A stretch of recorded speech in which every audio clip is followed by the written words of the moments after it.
I was sitting in my own recliner, watching the Leafs game on a Tuesday night in February, when my daughter-in-law walked in, picked up the remote off the armrest, and clicked the TV off mid-play. The screen went black. I didn't say anything right away. I just looked at her. "You've had the living room all evening," she said, not meeting my eyes. "Go watch in your room. Chloe needs the space." Chloe is my granddaughter. She's 4. She was in the kitchen with her mother 10 minutes earlier, eating apple slices. She didn't need the space. The space was fine.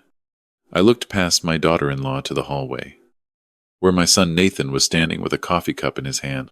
He heard every word. He looked at the floor, then at the ceiling, then turned around and walked back into the kitchen. He didn't say one word to me. "My name is Douglas Whitford. I'm 63 years old.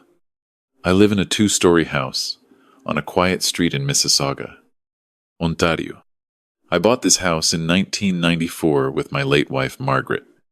We paid the mortgage off in 2018, 3 months before she was diagnosed. She died 18 months later. The deed has my name on it. Only my name. Margaret made sure of that before she went, because she said she wanted me to have one thing in this world that nobody could take away from me. My daughter-in-law's name is Vanessa. She and Nathan moved in with me 14 months ago. They said it was temporary. They said Nathan had lost his project manager job at a construction firm in Oakville, and they needed to regroup. I said yes, because Nathan is my only son, and because I thought having the little one running around the house might help with the quiet. I was wrong about the quiet. The quiet was the only thing keeping me sane. I didn't argue with Vanessa that night. I didn't slam the remote down or raise my voice or tell her this was my house. I just stood up, slowly, because my left knee has been acting up since January, and I walked upstairs to the spare bedroom I'd been sleeping in since they took the master suite. I closed the door. I sat on the edge of the twin mattress they'd bought from a garage sale, and I thought for a long time something was wrong. Not just wrong like a rude comment or a bad night. Something was wrong under the surface of my house. Here's the thing about being 63. People think you stop noticing. They think your eyes go bad and your memory goes soft and you stop picking up on the small things. They're wrong. I notice more now than I did at 30. 30-year-olds are too busy to notice. 63-year-olds have nothing but time and pattern recognition, and the patterns around my house had been strange for months. Vanessa had stopped working a year ago. She said she was going to retrain as a yoga instructor. She went to one course at a studio in Port Credit and never went back. She spent most days on her phone, on the couch, or out with friends I'd never met. Nathan picked up Chloe from daycare every day. Nathan cooked dinner. Nathan did laundry. Vanessa watched, but Vanessa always had money. New clothes, new handbag, weekend trips to Mississauga with her sister. Nathan wasn't working, and I was on a fixed income from my pension plus my teacher's retirement from the Peel Board. I paid for groceries. I paid for the hydro bill. I paid for the property tax. So where was her money coming from? I'd asked Nathan about it once. Gently. Back in November. He'd shrugged and said she had savings from her old job. That was the end of the conversation. That night, after she kicked me out of my own living room, I took out my phone and I started going through old emails. I have a habit. I was a high school math teacher for 31 years, and I keep records of everything.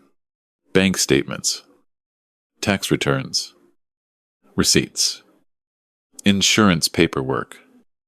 The works. I have folders on my laptop going back 20 years. I opened my online banking app. I looked at my checking account. Then I looked at my TFSA. Then I looked at my RRSP, and that's when my stomach dropped through the floor. There was a recurring e-transfer going out of my checking account. Every 2 weeks. $650. Sent to a name I didn't recognize. It had been happening since last March. Almost 11 months. $650. times 26 transfers came to just shy of $17,000. I sat on that twin mattress and I stared at my phone and I tried to breathe slowly through my nose. The way Margaret used to remind me when I got wound up about something. I clicked on the e-transfer details. The recipient's email was a Gmail address with a jumble of numbers and letters. The name on the account was M. Delacroix. I didn't know anyone named Delacroix, but I knew who had access to my laptop. I knew who had watched me type in my banking password on more than one occasion. Because I'm the kind of man who still writes his passwords down on a sticky note and keeps it in his desk drawer. Margaret used to tell me I was asking for trouble. Margaret was always right. I stayed up until almost 3 in the morning. I printed out every single e-transfer record from the last 18 months. I printed out my phone bill, my hydro bill, the Rogers bill, and the property tax statement. I made a pile on my desk, face down, and I went to sleep in my clothes. The next morning, Wednesday, I made coffee at 6 and sat at the kitchen table like I always do. Nathan came down at 7, looking tired. He didn't mention the night before. Neither did I. I poured him a coffee and slid it across the table, and he took it without meeting my eyes. "Nathan," I said, "can we sit down this weekend Saturday morning? Just you and me. Coffee at Tim's down on here, Ontario." He looked up. He blinked. I could see him trying to figure out what I wanted. "Sure, Dad," he said. "Everything, okay, just some paperwork." I said, "Some things I want to go over with you. About your mother's estate. Some of the investments. Nothing urgent." He nodded. Vanessa was still upstairs. She didn't come down until 9:30. That was on a Wednesday. I had 3 days. I drove to my branch of Scotiabank on Thursday afternoon, and I sat down with a woman named Priya, who had been my personal banker for about 6 years. I laid out the printouts. I asked her to help me understand the transfers. I asked her to help me trace who M. Delacroix was. Priya was professional. She didn't ask a lot of questions. She made some calls. She told me that she couldn't give me the full name of the recipient, but she could confirm that the receiving account was registered in Ontario and that the name matched the one on the e-transfer. She suggested I speak to a lawyer. She also told me something else. She said, "Mr. Whitford, I noticed you requested an increase to your line of credit last September. You took out $30,000 in October. Is that still working out for you?" I stared at her. I had not requested an increase to my line of credit. I had not taken out $30,000. She pulled up the signed documents. My signature was on them. It wasn't my signature. It was close. It had the loop on the D, the way I do it. But the W was wrong. The W had a flat bottom. My W has a curve. I drove home with a headache that started at the back of my neck and spread up over my ears. I didn't say anything to Vanessa when I came in. She was on the couch watching some reality show. I went upstairs and I opened my laptop and I started going through every password recovery email I'd ever received. There were 3 I didn't recognize. 2 were from Scotiabank. 1 was from the CRA, dated last April. Someone had logged into my CRA My account and changed the direct deposit information. That's when I knew this wasn't a fight with a rude daughter-in-law. This was fraud. This was systematic, long-term, premeditated fraud. And it had been happening right under my nose, in my own house. While I was grieving my wife and paying for everyone's groceries, Friday morning I called my lawyer. His name is Paul Kowalski. He handled Margaret's will. He has an office in a strip mall near the Square One. I told him I needed an hour of his time, as soon as possible, and I needed it to be confidential. He cleared his 11 o'clock. I brought everything, the printouts, the fake signature documents, the CRA notice, the TFSA statements, all of it. Paul listened without interrupting for almost 40 minutes. Then he asked me 3 questions. Whose name is on the deed? Just mine. Whose name is on the bank accounts? Just mine. Margaret's was removed after she passed. Does either of them have legal power of attorney? No. Absolutely not. He leaned back in his chair. He said, Douglas, this is criminal. But before we go to the police, I want you to do 3 things. He told me to go home and say nothing. He told me to change every password on every account from a computer they didn't have access to, using a new email address. He told me to go to my branch and have them freeze the line of credit and flag the account for suspicious activity. And he told me to say nothing to Nathan until he'd had a chance to pull the e-transfer records through his own channels, which would take him until Monday. He said the word nothing 3 times. I drove to a public library in Streetsville. I set up a new email address. I logged into my accounts from a computer in the corner of the adult reading section. I changed every password. I activated 2-factor authentication on a prepaid phone number I'd set up that morning. A little flip phone I'd bought at Dollarama for $30 and a SIM card from Public Mobile. I carried that phone in my inside jacket pocket. I did not put it down. I went to Scotiabank. Priya helped me freeze the line of credit and flag the accounts. I drove home. Vanessa was in the kitchen making a smoothie. She looked up and said, "Oh, where were you? I needed the car." I said, "Doctor's appointment. Knee's been bothering me." She said, and she went back to her smoothie. I went upstairs. I lay down on the twin bed. I closed my eyes. I thought about Margaret. I thought about what she'd want me to do. I thought about Nathan, and what he knew, and what he didn't, and what kind of man he'd become over the last 14 months in a house that wasn't his. Saturday morning. I met Nathan at the Tim Hortons on Huron Ontario at 9. He ordered a large double-double. I ordered a medium regular and a sausage breakfast sandwich. We sat in the corner booth by the window. The sun was coming in through the glass, warm on the back of my neck. I laid out the paperwork on the table. The e-transfers, the line of credit, the CRA change, the fake signature. Nathan's face went white. He didn't say anything for a long time. He kept looking at the papers, and then up at me, and then at the papers again. His hands were shaking a little. I'd never seen that before. "Dad," he said. Finally, "Dad." I didn't know. "I believe you," I said, because I did. Nathan has many faults, but hiding fraud isn't one of them.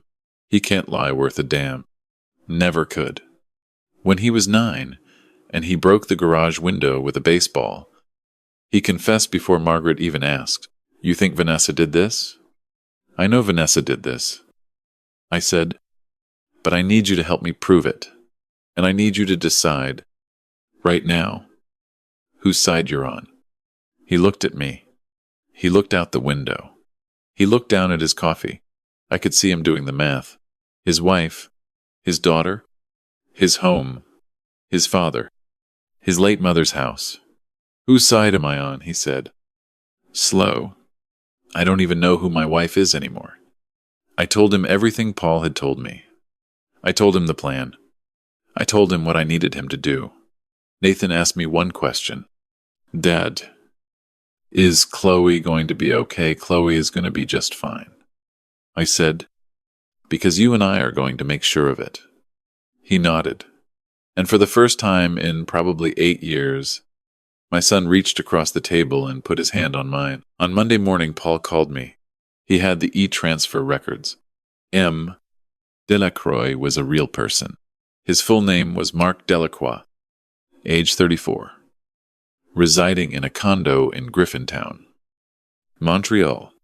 He had a public profile on LinkedIn. He was listed as a freelance marketing consultant. And when Paul's paralegal pulled up his Instagram, which was public, there were pictures of him at a resort in Mexico last March. He was with a woman. The woman was my daughter-in-law. The photo was tagged at a place called Rosewood, Mississauga. The caption read, "Sneaking away with my favorite." The date was March 14. I remembered March 14 very clearly, because Vanessa had told us she was going to a wellness retreat in Prince Edward County with her sister. She was gone for 4 days. There were other photos. going back a long way. There was one at a Jays game in August 2023. There was one at a restaurant in Yorkville in December 2022. There was one from Banff, from a ski trip in February 2022, 3 months before Margaret died. Paul said, "Douglas, this isn't a yoga instructor. This woman has been moving money to a boyfriend for at least 3 years, probably longer, and the line of credit fraud is a criminal matter. We need to involve Peel Police." I said, "Not yet." I said, "Give me 1 more week." Paul wasn't happy about it, but he agreed. Here's what I wanted. I didn't just want her caught. I wanted her to know. I wanted her to sit across from me, in my house, at my kitchen table, and I wanted her to watch her entire structure come down, brick by brick, in real time. I wanted her to feel what I felt. The Tuesday night she turned off my television. That's not revenge. That's a reckoning. There's a difference. Nathan moved money. Over the next 5 days, he opened a new joint account with me, in both our names, at a credit union neither of us had used before. He transferred the remaining liquid funds from our old accounts into a holding pattern. He changed the property insurance. He updated the beneficiary on his life insurance, which Vanessa had been listed on. I kept acting normal. I ate dinner with the family every night. I let Vanessa interrupt me, ignoreme, and order me around. I even took Chloe to the park on Wednesday afternoon, and we fed the ducks at a little pond off Burnhamthorpe. And I told her she was the best granddaughter a man could ask for. She asked me why I was crying. I told her my eyes were watering from the cold. On the following Sunday afternoon, at 2 o'clock, I asked Nathan to take Chloe to his mother-in-law's place in Etobicoke for the afternoon. He did. I asked Vanessa to sit at the kitchen table with me. I said I wanted to talk. I set my laptop on the table, open, facing her. I set a manila folder next to it. I sat down across from her. She rolled her eyes. She sighed. She said, "Douglas, if this is about the living room thing, I already told Nathan I was having a rough night. Can we just let it go? It's not about the living room?" I turned the laptop toward her. The screen showed her Instagram account, logged in through Paul's paralegal via a legal records request. It showed every direct message she had sent to Mark Delacroix in the last 30 days. I had printed the most interesting ones. I slid the manila folder across the table to her. She opened it. The color drained from her face in a way I have only seen twice in my life. Once when my father was told his cancer was stage 4, and once when Margaret got her diagnosis.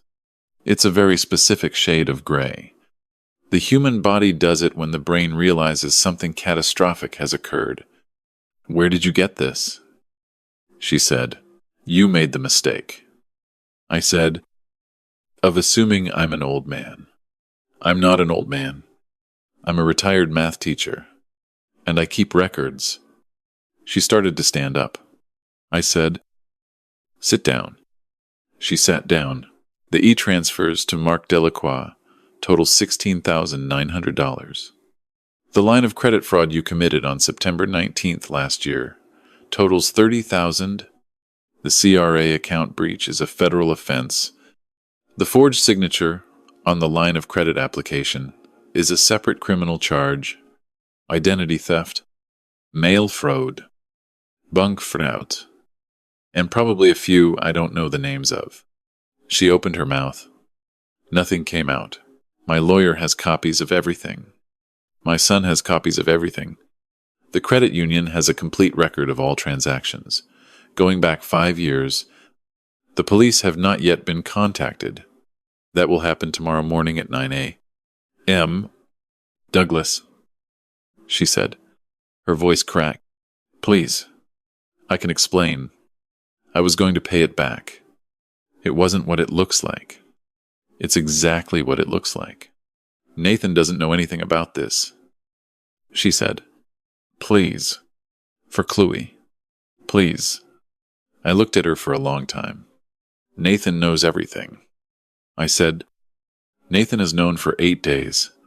Nathan helped me put it together. Every document in that folder has been reviewed by your husband, and he agreed with everything that's about to happen. At that moment, the doorbell rang. She flinched. I got up and walked to the front door. I opened it. Standing on my porch was a tall man in a gray suit, about 34, with dark hair and a confused expression. Behind him, a taxi was pulling out of the driveway. Marc Delacroix. I had sent him a message 3 days earlier from Vanessa's Instagram account. While she was at her Pilates class, I had told him that I was leaving my husband.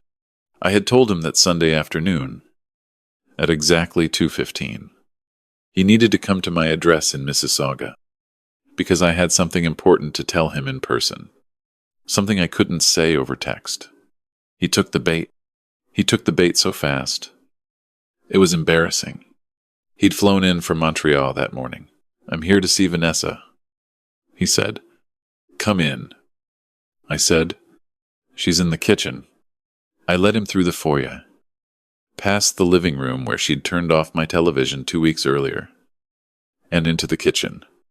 Vanessa looked up. She saw Mark. Mark saw her. Mark saw the papers on the table. Mark saw the laptop screen, which still showed their DMs. Nobody said anything for about 10 seconds. Then Mark said, very quietly, Vanessa, what the hell is this? Vanessa started to cry. I said, please, both of you, sit down. I have a few questions for Mr. Rudy Delacroix, and then you can both leave my house together, which seems appropriate. Since she told you she was leaving her husband, Mark sat down. Slowly, he looked like he wanted to disappear into the floorboards. I asked him, calmly, whether he knew that Vanessa was married. He said yes. I asked him whether he knew she had a 4-year-old daughter. He said yes. I asked him whether he knew where the $16,900 she had sent him had come from. He said she'd told him it was from a freelance contract. I asked him whether he would be willing to sign a sworn statement to that effect. He said, after a long pause, that he would need to speak to a lawyer. I said that was a reasonable answer. Then I told him to leave my house. He did. He walked out without another word, and I watched him get into an Uber at the end of my driveway. And that was the last time I ever saw Marc Delacroix. Vanessa was still at the table. I sat down across from her. You have 48 hours to pack your personal belongings and vacate my home. I said, your name is not on the deed. Your name is not on the lease. You are a guest here, and your guest privileges are terminated. Nathan will be filing for divorce on Tuesday morning. Chloe will be staying with Nathan. His lawyer will be in touch with yours regarding custody, and the criminal matters will proceed separately through Peel Police. She said, you can't do this to me. I said, I already have. Nathan came home at 4:30 with Chloe. Vanessa was in the bedroom upstairs packing a suitcase. Chloe ran in and hugged my legs, and I picked her up and carried her into the living room. I turned on the TV. I put on some cartoons. I sat with her on the couch, and she ate goldfish crackers out of a little bowl, and she fell asleep against my shoulder. Nathan stood in the doorway watching us. Dad, he said. Don't. I said, not yet. He nodded. He sat down in the armchair across from us. He watched the cartoons. The police came on Tuesday morning. The charges were laid by the end of the week. Vanessa was arrested at her sister's apartment in Etobicoke and released on bail the next day. The line of credit money was recovered, mostly through insurance and through the bank's fraud department. The TFSA hadn't been touched. The RRSP hadn't been touched. The house was never at risk. Margaret had been right, 28 years ago. When she'd insisted on putting only my name on the deed, she'd saved my life without knowing it. The divorce took 11 months. Nathan got full custody of Chloe, with supervised visitation for Vanessa. Vanessa accepted a plea deal on the fraud charges. She got 18 months probation and was ordered to pay restitution. She works as a receptionist at a dental office in Hamilton now. I hear about her. Sometimes, through mutual acquaintances. I don't ask. Nathan stayed with me for another 8 months. He got a new job as a project manager at a firm in Brampton. He saved up a down payment. He bought a townhouse in Meadowvale, 3 kilometers from my place. And he moved in with Chloe last August. He comes over every Sunday for dinner. Chloe spends every other weekend with me. She's almost 6 now. She's learning to read. She likes dinosaurs. She calls me Grumpa, which started as a mistake and became a name. Here's what I learned from all of this. I learned that love does not mean access. I let them move in because I loved my son. I let Vanessa take my TV remote and my pension and my home because I was grieving and lonely and confused about what love was supposed to look like at 63. Love is not the same as letting people walk on you. Sometimes love is saying no. Sometimes love is changing the passwords. Sometimes love is calling a lawyer. I learned that silence is a tool. It is the most underrated tool a man over 60 has. Young people fill every silence with words. They think quiet means weak. They don't understand that a quiet man is usually a thinking man. And a thinking man is always 3 steps ahead. I learned that Margaret was right about everything. She was right about the deed. She was right about the records. She was right about Nathan, whom she always said would grow up to be a good man if he got the chance. She was right that I would need to be strong one day. On me own. In our house. Without her. And she trained me for it, whether I knew it or not. I sit in that recliner now. Every night. And I watch the news. And nobody turns it off. My granddaughter sleeps upstairs in the room that used to be her mother's. My son lives 3 kilometers away. My house is mine. My accounts are mine. My TV remote is mine. And in the drawer of my desk upstairs, in a small envelope, I keep the printout of that first e-transfer. $650. March 2024. The one that started it all. I keep it because I never want to forget what almost happened. And because I want to remember, every single day, that a man 63 years old, sitting alone in a quiet house in Mississauga, is not a man to be dismissed. He is a man who notices. He is a man who remembers, and he is a man who, when the time comes, picks up his keys, walks out the front door of his own home, drives to a lawyer's office in a strip mall near the Square One, and very quietly, very calmly, begins taking back every single thing that was ever his.